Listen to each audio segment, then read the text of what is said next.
Faly indray iarabantsika rehetra amin'ny anaran'i Jesosy ary manona trany ny fiadanan'i Jesosy Tompo anjaka sy anapaka mandrakariva ao anivon'ny laim-piainanao. Amainina mpanetretena indray no hitongavana sy ny rahavavy izay tazanao eto hitondra anjara-biriky izahay amin'ny alalan'ny fanontaniana sy ny valiny. Dia ny fanontaniana ho aroso eto dia efa izy efa tazanao eo ambony io ny hoe ahoana no atao hoe fanompoana na koa hoe mpanompo.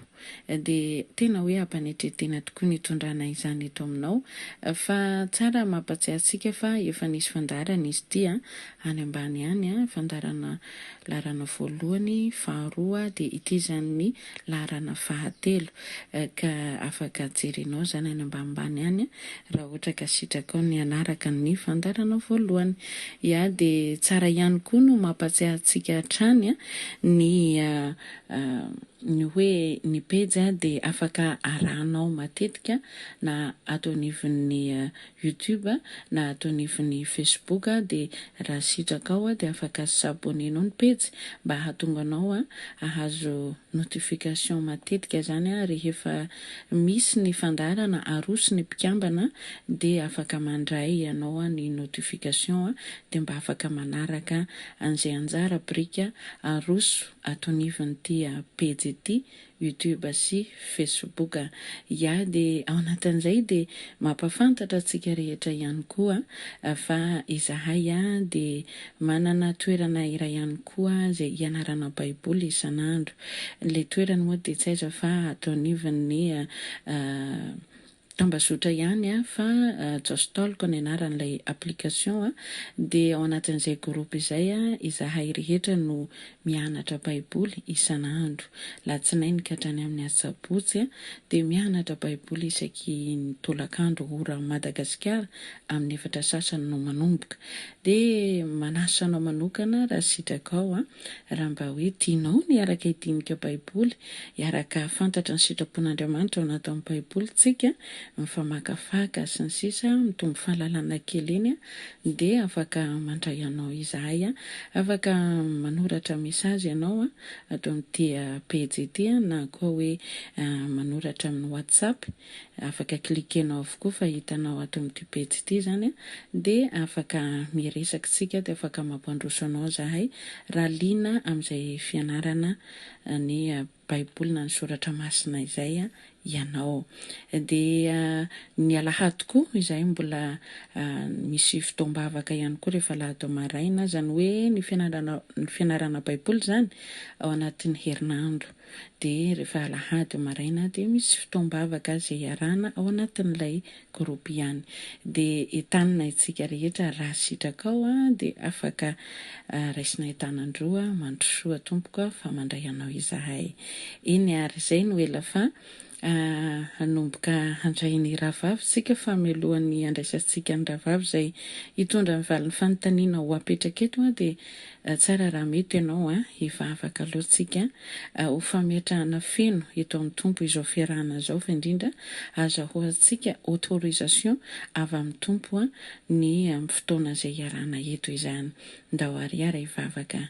Haleloia. Ray masina tsara indrindra rainay amin'ny analan'i Jesosy ianao.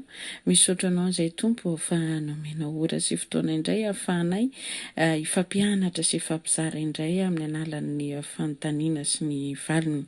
Misaotra tompo fa mbola tombonao anay hatrany ny mifandinika sy mifananatra, mifanitsy, mifanoro ny amin'ny tokony iainanay amin'ity fiainan'ity fa indrindra amin'izao fanompoananao izao tompo izahay dia manompo tokoa fa maro ny zavatra sy takatra indraindray ao anatin'izany ka andeha tonga ifampizara eto izay araka ny hiraka ao fanahy masina dia indreto izahay iaraka eto dia ny fananao mihitsy no angatanay asa mahery anokatra ny risim-pandrenesana sy ny foa mampanany tsirairay avy ka izay rehetra omenao fahafahana iaino eto amin'izao fotoana izao dia tsy halamaina izy fa mba handray anjara brika kely avy aminao tompo mba ho raisina sy ho ankatoavina amin'izao fiainana izao ka indreto ary izahay ho arosinay ampanetretena izao izao fifampisarana izao ary angatahako hiasa mahery ny fananao Andriamanitra. Dia hatomboka amin'ny anala ny anaranao Jesosy Kristy izao fifampisarana fanontaniana sy ny valiny izao. Misaotra Tompo. Halleluja. Amen. Amen. Ya, izy efa niresahana teo efa tazanao ery ambony ery ny lohateny dia ny fanontaniana moa dia hoe ny soratra misoratra eo ambony eo dia ny hoe fantatrao ve na hoe ahoana ny atao hoe fanompoana na hoe ny manompo.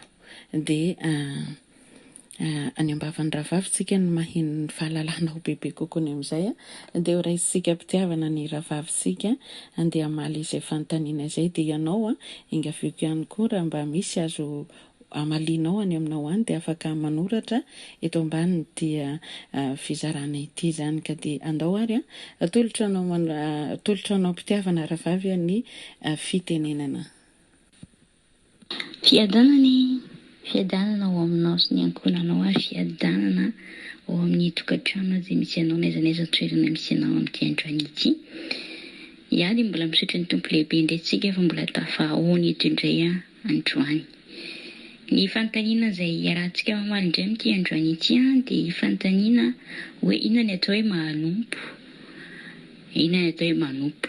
Izay fanontaniana izay hoe izahantsika valiana androany dia mankasitraka ny mpanompon'Andriamanitra izay nanome fitenenana.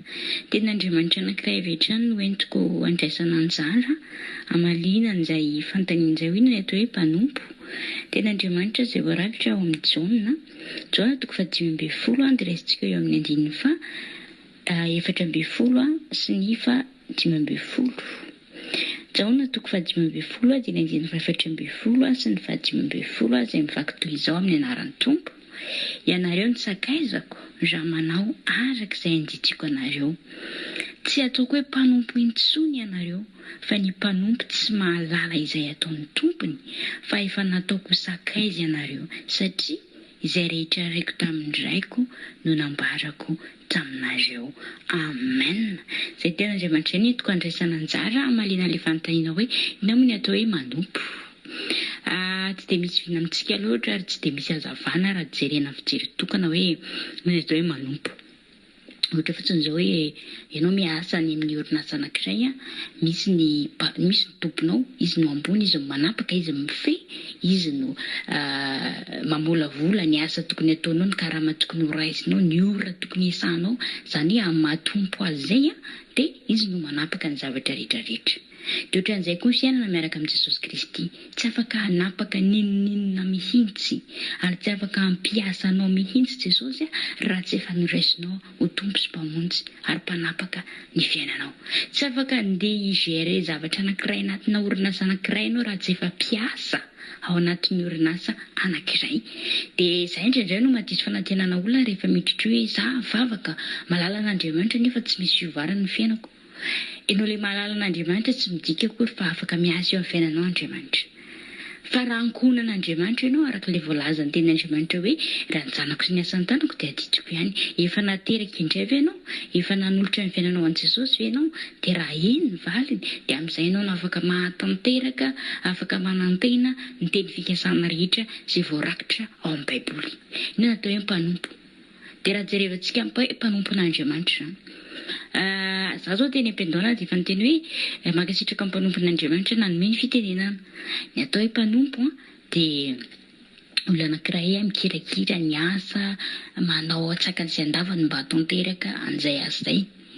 Dia itsika mahazanak'Andriamanitra tsika dia voalohany indrindra aloha dia manana asa tsika satria Jesosy raha ny tonga tetỳ an-tany tsy tonga tetỳ fotsiny hoe en tant que représentant de Dieu hoe za ny ran'Andriamanitra ohatran'izao sotrao fa ny asa ho an'Andriamanitra izy rehefa tonga tetỳ an-tany. Ka ny asa voalohany ataontsika mampanompon'Andriamanitra tsika dia izao mitoro ny filazantsara. Izay ny mission, izay ny asa mivaingana indrindra amin'ny mampanompon'Andriamanitra sy ianao. Izany hoe matoa zany zaho sy ianao mpanompon'Andriamanitra dia tsy misy mpanompon'Andriamanitra mipetraka fotsiny any an-trano. Fa ny mpanompon'Andriamanitra dia miasa mikely aina manao izay hampandroso ny fanjakan'Andriamanitra.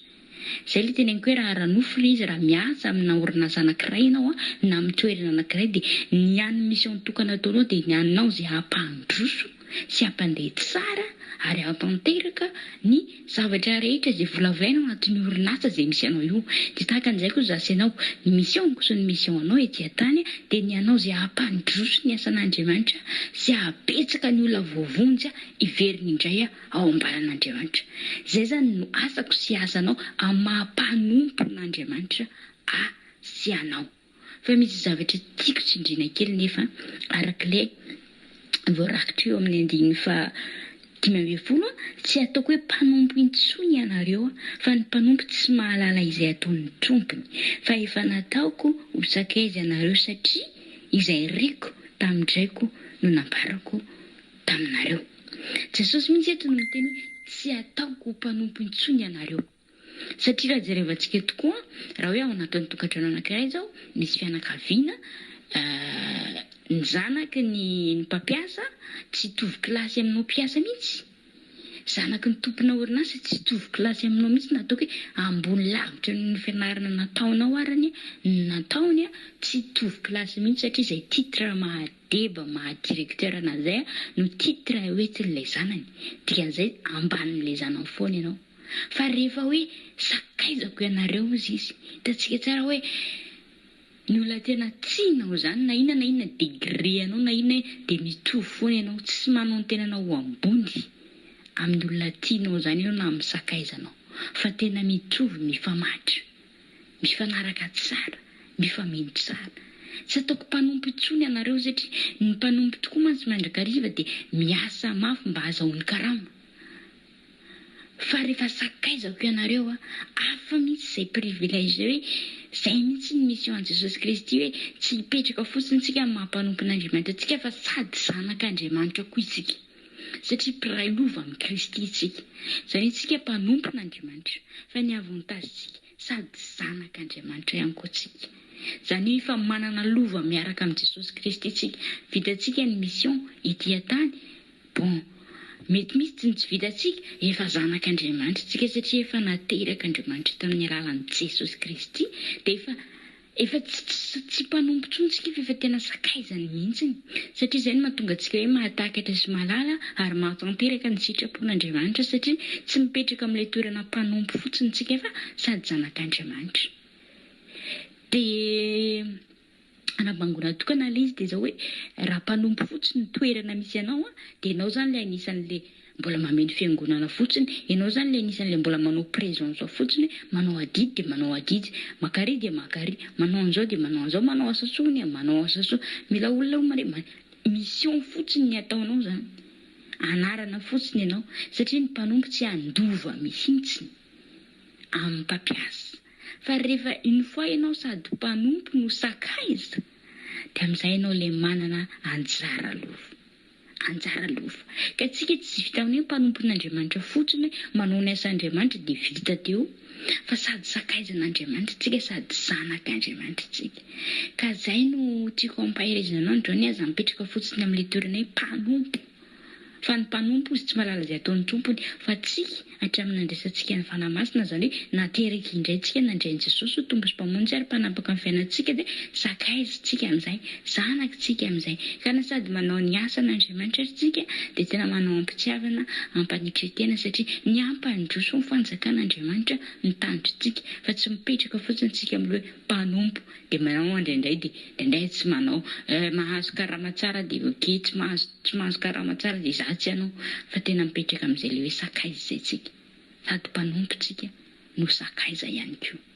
Ka amiko izany ilay mpanompo tsy dia manana privilège loatrany fa ilay sady sakaiza no manana privilège. Azonao atao tsara mihitsy izany hoe ianao zanaka ny directeur nefa miasa ho an'ny entreprise dia dikan'izay tsy hoe no mahazanaky ny directeur anao dia anao atsirambina ny asanao ianao fa sady manompo anao sady miasa ianao an'ilay orinasa no manao izay mampandroso ihany koa an'ilay orinasa no manome fahafaham-po an'ilay rainao. Dia za zany tehiteny anao androany mety aiza ho mpanompo sady sakaiza fa aza mijanona fotsiny amin'ilay mpanompo satria ilay mpanompo zany limité ilay izy raha arak'izay hoe raha mpanompon'Andriamanitra fotsiny ianao dia mety hahatanteraka tokoa ny adidy aman'andraikitra izay tokony hatrehanao izay mety misy eo ampanaovina anao fa raha sady sakaiza kosa ianao dia tsarovy fa efa hafa misy ny toerana misy ianao amin'izay fotoan'izay.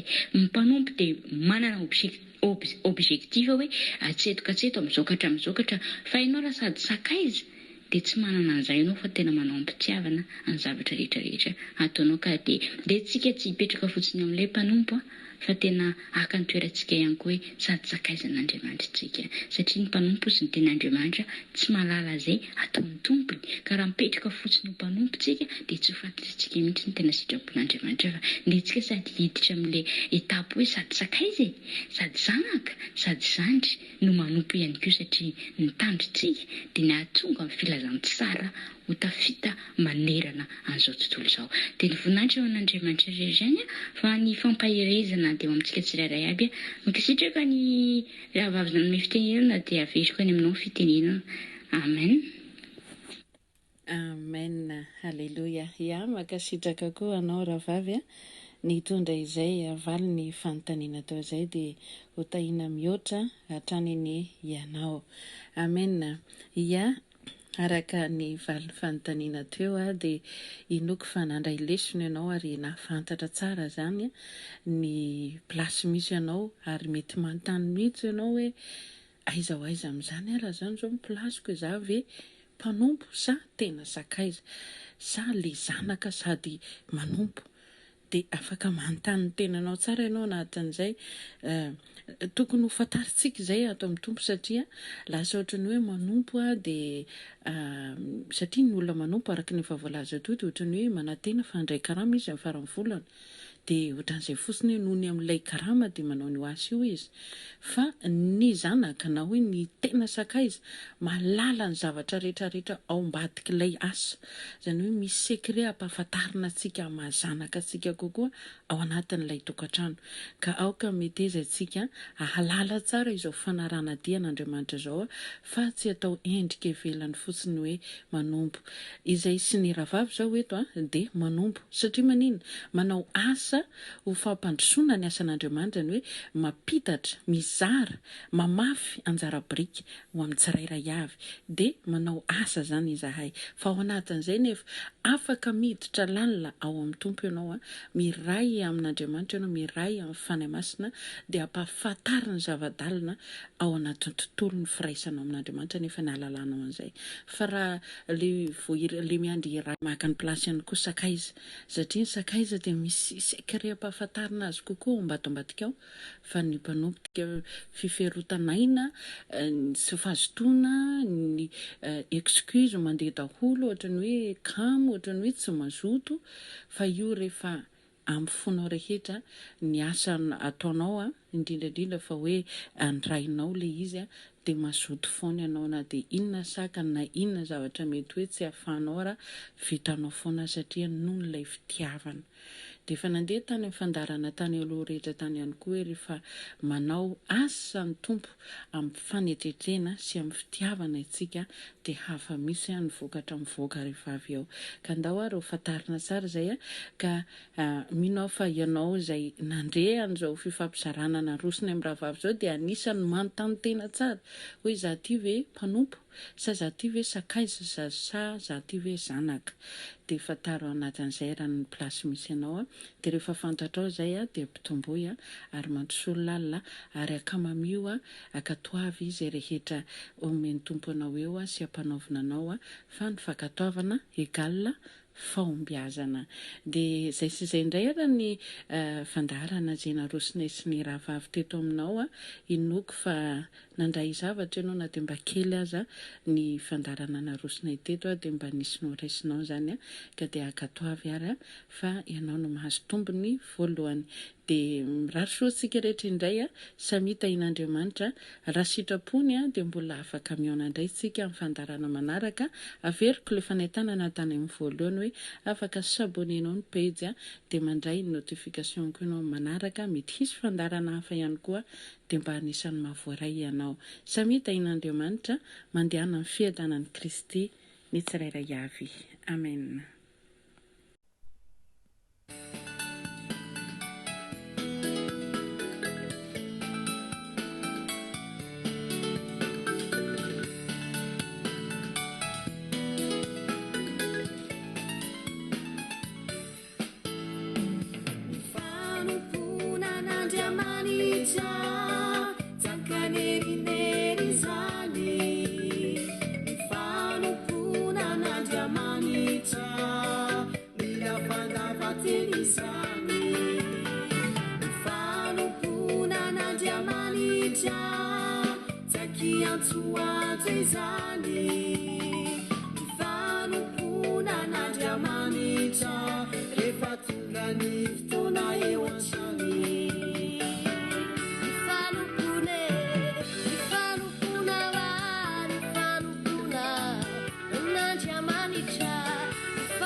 I'll Jesus, Deus, nossa